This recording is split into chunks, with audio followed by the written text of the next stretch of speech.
I'm Leon Poindexter, and we're here this morning on this fine New England spring day at the Gloucester Marine Railways. Last week we finished putting on the last plank, the whiskey plank, and we had our little celebration. And now we've moved on to caulking. Caulking is a method that we use for keeping out the seawater. The tools and methods that we use go back at least 500 years. And even in 2011, there hasn't been a better method developed for caulking a boat. The tools for a caulker are very specific tools. Your tools are a mallet and irons. And irons come in various shapes and various thicknesses depending on what it is you're trying to do. Mallets are very specific. They're designed this way because they're a heavy head. They're hard wood. When they drive, they put all their power in a direct drive, as opposed to a small wooden mallet, which doesn't have the heft, doesn't have the drive and the power to drive a caulking iron into the material to drive it into the seam. The traditional mallets are 16 inches by 16 inches.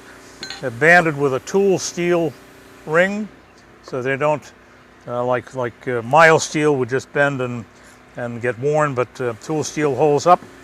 The inner rings keep the head from splitting open. You notice there are nice grooves cut in here. They act as shock absorbers. So you drive like that, sort of spreads, or so it says, spreads all the shock in through the head and out of the head. In the old days, it was strictly done with oakum, which is a hemp fiber. In more modern times, we use cotton in the first thread that goes in the seam is cotton. As you see here, spun cotton.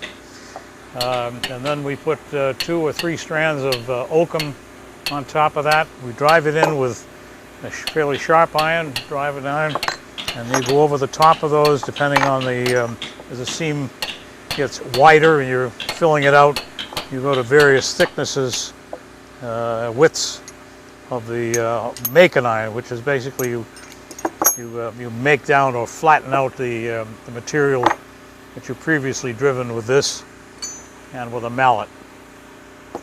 You make that all down, give it a coat of paint, and then you put putty on the seam and you're done.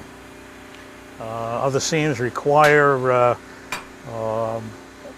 more than you can drive with a hand tool. You need to go to horsing irons, which is basically caulking irons in large scale with handles. And in lieu of a caulking mallet, we use the large scale caulking Beetle. And that is done as a 2-man job. One man holds this into the seam, the other man gives it a couple of belts. And again, in the same with this tool, you have narrow ones, you have wider ones, depending on whether you're deep in the seam or whether you're further out in the seam. Okay, that does it this week for the caulking. Next week we're going to catch up with Rob, who is finishing up the new work on the transom.